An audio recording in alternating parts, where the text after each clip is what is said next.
அன்பார்ந்த எனது அருமை யூடியூப் நேயர்களுக்கு வணக்கம். ஜோதிடத்துல இரண்ட கட்டங்கள் அப்படின்னு ஒன்று. இரண்ட கட்டங்கள்னா என்னது? கிரகம் இல்லாத வீடுகள் தான் இரண்ட கட்டங்கள். கிரகம் இல்லை, ஒரு ஜாதகத்தின் கிரகம் இல்லை, எந்த கட்டத்துல கிரகம் இல்லையோ அதுதான் இரண்ட கட்டம். இது எந்த ரூபத்தில் பாதிக்கிறது என்பது நீங்கள் தெரிஞ்சுக்கிடுங்க. அதாவது நமக்கு எல்லா கட்டத்திலையும் கிரகம் இருக்குமாங்கிறது நம்ம உத்தரவாதமா சொல்ல முடியாது. சில கட்டங்களில் கிரகம் இல்லாமலே தான் பிறக்குது. அதை ஒன்றும் செய்ய முடியாது. அது பிறக்கின்ற நேரத்தை பொறுத்து. சில நேரங்கள் எல்லா கிட்ட அடுத்தடுத்து கிரகங்கள் இருக்கும். அதற்கு மாலை யோகம் என்பார். மாலைன்னா சொன்னா தோல் கழுத்துல போடுற மாலை யோகம் அப்படிம்பாங்க. அந்த மாலை யோகம் சில பேருக்கு தான் நல்ல யோகம் ஆகுது. ஆனால் எல்லா மனிதனுக்கும் என்ன சொல்லலாம்னா எல்லா கட்டத்திலும் கிரகம் இருக்குமா என்பது ஒரு வித சந்தேகம்தான். அப்ப இல்லாத கட்டத்தை எப்படி சமாளிப்பது? அந்த இல்லாத கட்டத்தில் இல்லாத கட்டம்னா என்ன சொல்லலாம்? அங்க விளக்கு இல்லைன்னு அர்த்தம். ஒரு கிரகம் இருந்தால் அது சூரியனிடம் இருந்து என்ன சொன்னா ஒளியை வாங்கி பிரதிபலிக்கும். அப்ப இந்த இல்லாத கட்டங்கள் என்ன சொன்னா கொஞ்சம் கஷ்டப்படுத்தும். அதை நீங்க என்ன சொன்னா கண்டிப்பாக எப்படிங்கிறத தெரிஞ்சு வச்சுக்கணும். இப்ப லக்கணத்தை பத்தி கவலைப்பட வேண்டாம். ஏன்னா லக்கணத்துல லக்கணம் இருக்கு. லக்கணம் என்ன சொல்றான்னா லக்கு, அதை லானா கிடையாது, லக்கு தான். இக்கு போடணும். அதில் என்ன சொன்னா ஒரு கிரகம் இருந்தால் யோகம். என்ன கிரகம் இருந்தாலும் லக்கணம் எம்டியாக இருக்கக்கூடாது. ஆனால் லக்கணத்தை தவிர்த்து 11 கட்டங்களில் எந்தெந்த கட்டங்களில் உங்களுக்கு என்ன சொல்லலாம்னா கிரகம் இல்லையோ நீங்கள் அதில் ஒரு பலவீனராக இருப்பீர்கள். பாக்கெட்ல காசு இல்லாத மனுஷன் மாதிரி. ஒருத்தனுக்கு 2ஆம் இடத்துல கிரகமே இல்லைன்னா அவன் துட்டுல வறுமைப்படுவான்.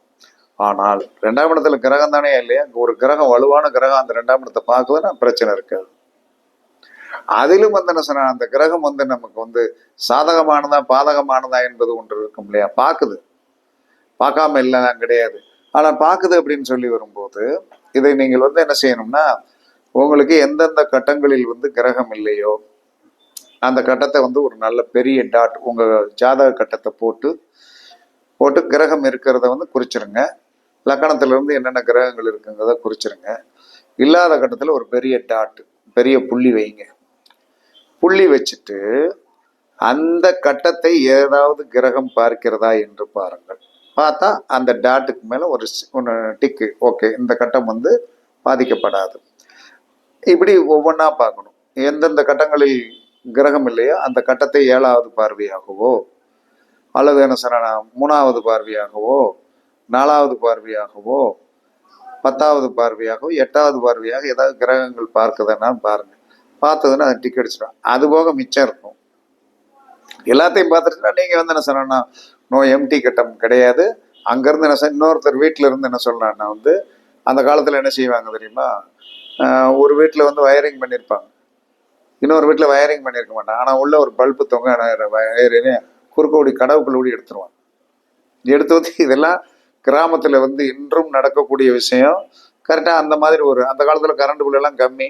இந்த காலத்துல தான் கரண்ட் பில் ஏகப்பட்ட தாக்கு பிடிக்க முடியாத லெவலுக்கு போயிடுச்சு. அப்ப அந்த மாதிரி ஒரு சூழ்நிலை இருந்தது. அப்ப இங்கிருந்து அங்க பவர் கிடைக்குது அப்படின்னு நம்ம எடுத்துக்கிடணும். இதுல பவர் கிடைக்காத இடத்திற்கு என்ன செய்யும் சொல்லிடுறேன். பவர் கிடைக்காத இடத்துக்கு என்ன செய்யணும்? பவர் கிடைக்கல. ஒரு மனிதனுக்கு 6ஆம் இடத்தில் கிரகம் இல்லை. அவன் வேலைக்கு போற இடத்துல பயங்கரமான தொந்தரவுகள் இருக்கும், கஷ்டங்கள் இருக்கும், பிரச்சனைகள் இருக்கும். 6ஆம் இடத்தை எந்த கிரகம் பார்க்கல அப்படின்னா வேலைக்கு போற இடத்துல பயங்கரமான தொந்தரவு இருக்கும், பிரச்சனைகள் இருக்கும், கஷ்டங்கள் இருக்கும். அதே சமயத்தில் 12ஆம் இடத்தில் கிரகம் இல்லை. 12ஆம் இடத்துல கிரகம் இல்லைன்னா என்ன செய்யும்? அங்க சேமிப்பு இருக்காது. 12ஆம் இடம் என்பது நம்மளுடைய பேங்க் பாஸ்புக், நம்ம வீட்டில் இருக்கிற நகை. அப்ப அந்த இடத்தை யாரும் பார்க்கவில்லை என்று சொன்னால், 6ஆம் இடத்தில் எந்த கிரகமும் இல்லை, பார்க்கவில்லை என்று சொன்னால் வேலையாட்கள் என்னைக்குமே அவர்களுக்கு நம்ம கப்பம் கட்டி வாழணும். இல்லை நம்ம வேலை பார்க்குற இடத்துல வந்து என்ன சொல்ற நமக்கு வந்து பிரச்சனைகளை தன்மைகளை சந்தித்து வரணும். அதே சமயத்தில் 12ஆம் இடத்தில் வந்து என்ன சொன்ன கிரகம் இல்லை என்று சொன்னால் உங்களுக்கு சேமிப்பு வராது. 12ஆம் இடத்தில் கிரகம் பார்க்கவில்லை என்று சொன்னாலும் உங்களுக்கு சேமிப்பு கிடைக்காது. அப்ப என்ன பண்றது என்ன பண்றது? அது கர்மா. அப்ப அதுக்கு ஆல்ட்ரேஷன் அரேஞ்ச்மெண்ட் பண்ணிக்கிடணும். நம்ம எதை ஒன்றை வந்து தெரிந்து வைத்துக் கொள்கிறோமோ, எதை நம்ம வச்சு தெரிஞ்சுக்கிடுவோம், எதை வந்து நம்ம வந்து நம்ம ஜாதகத்தை முழுமையாக தெரிந்து கொண்டால் எதில் பிரச்சனை வருமோ அந்த பிரச்சனைக்குரிய இடத்திற்கு நாம் உதவி செய்து கொண்டே இருக்க வேண்டும். எனக்கு 6ஆம் இடத்துல கிரகம், 6ஆம் இடத்துல கிரகம் பார்க்கல. இன்னைக்கு வரைக்கும் வேலைக்காரர்களுக்கு கப்பம் கட்டிட்டாரு. கப்பம் கட்டுதல் என்பது வர்ற வேலைக்காரன் நம்மகிட்ட வறுமையா தான் வருவான். ஒரு 10 பேர் இருக்காங்க, 10 பேர் இருக்காங்கன்னா இந்த 10 பேர் வந்து என்ன சொன்ன வறுமையானவன் தான். அவனுக்கு டெய்லி வந்து நம்ம வந்து என்ன சொல்றோம், நம்மளால் முடிஞ்ச வந்து செலவுக்கு கொடுக்குறோம். சம்பளம் போக செலவுக்கு கொடுக்கறதுனால நம்ம இன்னைக்கு வரைக்கும் தப்பிச்சுட்டு இருக்கோம். ஏன் இவனுக்கு கொடுக்கணும் அப்படிங்கிற எண்ணம் நமக்கு வரக்கூடாது. ஏன்னா நம்ம கட்டம் வந்து நமக்கு சரியில்லைங்கிறதுனால தானே பிரச்சனை. அப்ப அந்த கட்டம் சரியில்லைங்கிறதுனால நமக்கு பிரச்சனை அப்படின்னு சொல்லி வரும்போது அந்த இடத்துல போய் வந்து நான் அப்படி இருக்க மாட்டேன் இப்படி இருக்க மாட்டேன் அப்படின்னு சொல்லவே கூடாது. ஆனால் நாம் அந்த 6ஆம் இடத்தில் கிரகம் இல்லாமல் இருந்த 6ஆம் இடத்தில் வந்து கிரகம் பார்க்கவில்லை என்று சொன்னால் நாம் என்ன சொல்றோம்னா வேலைக்காரர். 6ஆம் இடம் என்பது வேலைக்காரர்கள், நம்ம பார்க்குற வேலை. இந்த இடத்தில் வந்து என்ன சொல்ற நமக்கு ஒரு பொருளாதார இழப்பை பண்ணி கொண்டு இருக்க கண்டிப்பாக உங்களுக்கு சக்சஸ் நடக்கும். எப்ப இழந்தீர்களோ, நான் இன்னைக்கு வரைக்கும் எனக்கு சொல்வாப்புல வீட்டுல கூட, ஏன் அப்படி வந்து செலவழிக்கு. இன்னைக்கு ஒரு பையனுக்கு வந்து என்ன சொல்றான்னா, ஒரு டிரைவர் வந்து என்ன சொல்றான்னா அவருக்கு கொஞ்சம் உடம்பு சரியில்லை. அவர் வந்து கொஞ்சம் வந்து கவனமாக இருக்கணும், கவனமாக இருக்கலாம். கொஞ்சம் குறுக்கு வழி இருந்தது, ரொம்ப ஆயிப்போச்சு. அவர் வரல, இன்னொரு டிரைவர் வேலை பார்க்குறாரு. இருந்தாலும் அவருக்கு வேலை கொடுக்கணும். அப்போ ஒரு பையன் வந்து எனக்கு டிரைவிங் தெரியுங்க, சாப்பாடு வாங்க போகிற இடத்துல வந்து ஹோட்டலில் எனக்கு டிரைவிங் தெரியும். அப்படியே தம்பி அப்படின்னு, சரி நம்ம வீட்டுக்கு வந்து யூஸ் பண்ணிக்கலான்ட்டு அவன்கிட்ட என்னப்பா வேலைக்கு வரேன் அப்படின்னா, நான் வாரேன் சார், டிரைவிங் லைசன்ஸ் இல்லை சார் அப்படிங்க. என்னடா இந்த காலத்தில் டிரைவிங் லைசன்ஸ் இல்லை அப்படின்னு சொல்கிறேன் அப்படின்ட்டு வந்து நாளைக்கு வந்து ஒரு தேவை இருக்குது. 2 காருக்கு வந்து வேலை இருக்குது. அப்போ ஒரு டிரைவர் தான் இருக்கார், என்ன செய்யுது? அப்போ அந்த பையனுக்கு கூட ஒரு டிரைவிங் தெரியுமில்ல, ஒன்றும் பிரச்சனை.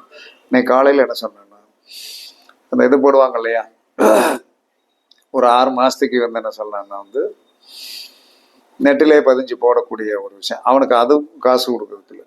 சரி ஒரு நெட்டுக்கு போ, எங்களுக்கு தெரிஞ்ச நெட்டு, ஆதார் கார்டை மட்டும் கொண்டு போ, நீ போய் வந்து எல்லா வேலையும் அவங்ககிட்ட சொல்லிட்டா அவங்க முடிச்சு கொடுப்பாங்க, காலையில் நீ வேலைக்கு வந்துடு. அப்போ வந்து என்ன சொல்லலாம்னா அந்த கையில் வந்து என்ன சொல்லலாம்னா வந்து அந்த நல்லா இப்போ வாயில் இருக்க வரமாட்டேங்குது. அதை வந்து என்ன சொல்லலாம்னா வந்து நம்ம இன்னைக்கு நைட்டு 9 மணிக்கு கொடுக்கேன்னுச்சாங்க சார், நான் வந்து நாளை காலையில் வந்துடுறேன் அப்படின்னு சொல்லி வரும்போது என் கூட வந்த அண்ணா வந்து எந்த ப்ராப்ளம் இல்லாமல், ஏன்னா கூட்டி கொண்டு போய் வந்துடுவேன். அப்போ ஏன் அதை உதவி செய்கிறோம்? அப்போ இந்த 1 மாதம் கழிச்சு, அந்த 1 மாதம் கழிச்சு அவனுக்கு என்ன சொன்னான்னா, நானே சொன்னேன் உனக்கு வந்து என்ன சொன்னான்னா ப்ராப்பரான டிரைவிங் லைசன்ஸ் வாங்கி தரேன், அதுக்குண்டான செலவை நானே செலவழிச்சிடுறேன், நீ கவலைப்பட வேண்டாம். ஏன்னா வறுமையில் இருக்கிறான், நமக்கு தேவைப்படுகிறது. நமக்கு 6ஆம் இடத்துல இருந்து கிரகம் இல்லை, அவள் வேலைக்காரனுக்கு செலவழிச்சேன்னா கரெக்டாக வந்து என்ன சொன்னான்னா 100% ஒர்க் உண்டா. இது வந்து ஒரு விதத்தில் தர்மம். ஒருத்தரை வாழ வைத்தது. 15 வருஷத்துக்கு வந்து அவர் லைசன்ஸ் வந்து என்ன சொல்லலாம்னா ஒன்றும் பண்ண வேண்டியதே கிடையாது, சிறு வயசு பையன்தான். அப்போ எவ்வளவு தூரத்திற்கும் ஒவ்வொன்றையும் நம்ம மைண்ட்யூட்டாக பார்த்து செய்யும் போது என்ன நடக்கிறது, அந்த இது என்ன சொல்லலாம்னா அந்த 6 மாதத்துக்கு வந்து போடுவாங்க லேனர் போடுறது, லேனர் இப்போ தான் வாய்க்குள்ள வருது, லேனர் போடுவோம். அதை வந்து என்ன சொன்னாங்கன்னா இன்னைக்கு காலையில் செஞ்சு கொடுத்தாச்சு. நாளைக்கு வந்தாச்சுன்னா ஒரு தடவை ட்ரையல் எடுத்து நீட் பண்ணியாச்சுன்னா என் கூட வந்தாங்கன்னா என்ன சொன்னேன், எல்லாம் அவனுக்கு கற்காதவன்லாம் கற்றுருவான். முடிச்சாச்சு. 1 மாதம் கழிச்சு என்ன சார் ஒரு 6000 ரூபா செலவழியும். சரி காலதான் ஒரு பாவப்பட்டவன் போகிறான், செஞ்சிடும். ஏன்னா நம்மள 6ஆம் இடம் பலப்படும். 6ஆம் இடம் என்பது ஓஜேஸ்தானம். அதில் நமக்கு வந்து கிரகம் இல்லை, எந்த கிரகமும் பார்க்கல. அப்போ நம்ம என்ன செய்யணும், அழகாக அற்புதமாக இந்த மாதிரி வந்து இது வந்து ஒரு குறுக்கு விதமான வழி. யாரோ ஒருவர் எக்ஸ்ஆர் ஒய் யாருன்னே தெரியாது, நாளைக்கு அவன் நம்ம எல்லாம் சரி பண்ணி கொடுத்த பிறகு வருவானா வரமாட்டானா என்று சொல்லக்கூடிய சூழ்நிலை நமக்கு தெரியாது. இதான உலகமா இருக்கு. அப்பயும் நம்ம என்ன செய்யணும்னா கர்மாவை ஒருத்தன் வந்து நம்மளுடைய 6ஆம் பாவத்து கர்மாவை ஒருத்தன் வாங்கி விட்டு அதை ஏமாற்றினான் என்று கர்மா அவனை தானே போய் சார், நம்மளே சேராது இல்லை. நமக்கு எப்படி இருந்தாலும் வந்து ஒரு மனிதன் வந்து கிடைப்பான். அதே மாதிரி 12ஆம் பாவம் என்பது சேமிப்பு. இந்த சேமிப்பு பாகத்தில் வந்து காசு எவ்வளவு வந்தாலும் என்ன சொல்லணும், இன்னைக்கு வரைக்கும் எனக்கு வந்து சேமிக்க முடியாது. ஏன்னா இந்த உண்மையை சொல்லணும். ஏன்னா வந்து என்னுடைய ஜாதகத்தை உங்களுக்கு சொல்லும் போது தான் புரியும். அப்ப என்ன செய்யறது, அந்த சேமிப்பு இருக்காது. சேமிப்பு வந்தது பூரா அப்படியே வந்து வலிச்சு தட்டிட்டு போகும். அப்ப என்ன செய்வது அப்படின்னா, 12ஆம் பாவம் என்பது ஒரு விதத்தில் விரயஸ்தானம். விரயஸ்தானம் என்ன விரயம் பண்றது, பிறருக்கு வந்து என்ன சொன்னான்னா தர்மம் பண்ணுவது ஒரு விரயம், ஒரு விதத்தில் விரயம். அப்ப ஏதாவது நம்மளால முடிஞ்ச வரைக்கும் தர்மம் பண்ணும்போது காலையில ஒரு 500 ரூபாய் எடுத்து வந்து என்ன சொன்னா ஏதாவது ஒரு 10 11 12 சாப்பாட்டுக்கு வந்து அது சரியா வரும். 12 சாப்பாட்டுக்கு வந்து சரியா வரும். அதை அந்த 12 நபர்கள் வந்து என்ன சொன்னான்னா சாப்பிடும்போது அந்த 12ஆம் பாவம் என்று சொல்லக்கூடிய விரயஸ்தானம் வேலை செய்யும் போது நமக்கு என்ன செய்யணும்னா, நமக்கு கொஞ்சம் கொஞ்சம் சேமிப்பு எங்கேயாச்சும் இருக்கும். சேமிப்பு இருக்கும், எங்கனையாச்சும் ஒரு இடத்துல இருக்கும். இன்னைக்கு ஒருத்தர் வரவேன் இருப்பாரு, வரல, அவரை எதிர்பார்த்துட்டு உட்கார்ந்துருக்க முடியாது. படக்குன்னு என்ன சொல்றானா, அந்த பணத்தை எடுத்துட்டு நம்ம வந்து நம்மளுடைய தேவைகளை போத்துக்கலாம், அடுத்த நாள் வரும்போது அதை சரி பண்ணிக்கலாம். இப்படித்தான் வாழ்க்கையை வந்து 2 கட்டங்களை நீங்கள் செயல்படுத்த வேண்டும். அது எந்தெந்த கட்டங்கண்ண, ஒவ்வொன்றுக்கும் வந்து என்ன சொன்னான்னா, லக்கணத்திலே வந்து கிரகம் இல்லைன்னா என்ன செய்யறது, லக்கணத்தில் வந்து கிரகம் இல்லை என்று சொன்னால் என்ன பண்ணுவது, அந்த லக்கணாதிபதி வந்து என்ன, லக்கணத்தில் கிரகம் இல்லை, கிரகங்களும் பார்க்கவில்லை என்று சொன்னால் கண்டிப்பாக வந்து என்ன செய்யணும், வந்து அடிக்கடி வந்து என்ன சொல்றான்னா உங்களுடைய தலையை வந்து என்ன சொல்றான்னா ஒரு 6 மாசத்துக்கு ஒருக்கும் மொட்டை அடிக்கணும். தலையை மொட்டை அடிக்கணும். மொட்டை அடிச்சீங்கன்னா வந்து என்ன சொல்றான்னா அங்க முடி வளர்ந்து சிகை அலங்காரம் பண்ணி பவுடர் போட்டு போவதை விட லக்கணத்தில் ஒரு கிரகம் இல்லை என்று சொன்னால் அது 2 கட்டம். அப்ப என்ன சொன்னா, நம்மளுடைய தலைமுடியை வந்து என்ன சொன்னா நல்லா நீட்டா ஒரு 6 மாசத்துக்கு ஒருக்க என்ன சொன்னாலும் மொட்டை போடுங்க, கண்டிப்பாக தோஷம் போகும். 2ஆம் இடம் வந்து 2 கட்டமாக இருந்தது என்று சொன்ன 2ஆம் இடம் இந்த தன குடும்பம் வந்து அதுல எந்த கிரகமே இல்லை அப்படின்னா என்ன செய்யணும்னா, 2ஆம் இடம் என்பது வந்து என்ன சொன்னா ஒரு விதத்தில் வந்து வாய். நீங்கள் விருப்பப்பட்டு சாப்பிடுகின்ற உணவை பிறருக்கு வாங்கி கொடுங்க.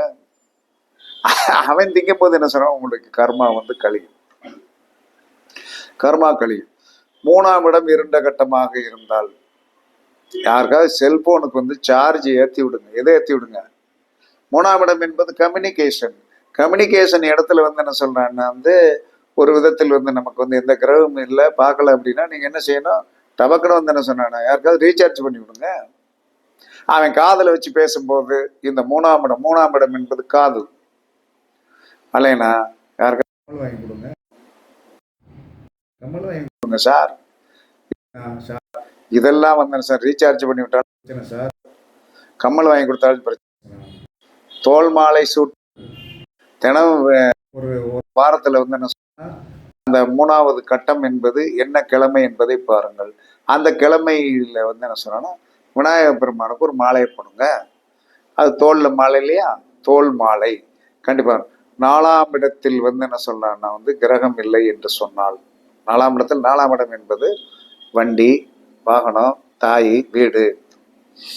அப்ப என்ன சொல்றான்னா வந்து இந்த வீட்டு வாடகை கொடுக்க முடியாம சில பேர் திண்டாடிக்கிட்டு கிடப்பான், இந்த மாசம் வாடகை கொடுக்கலையா அப்படின்னா அவர்களுக்கு ஒரு உதவி செஞ்சுட்டு திரும்ப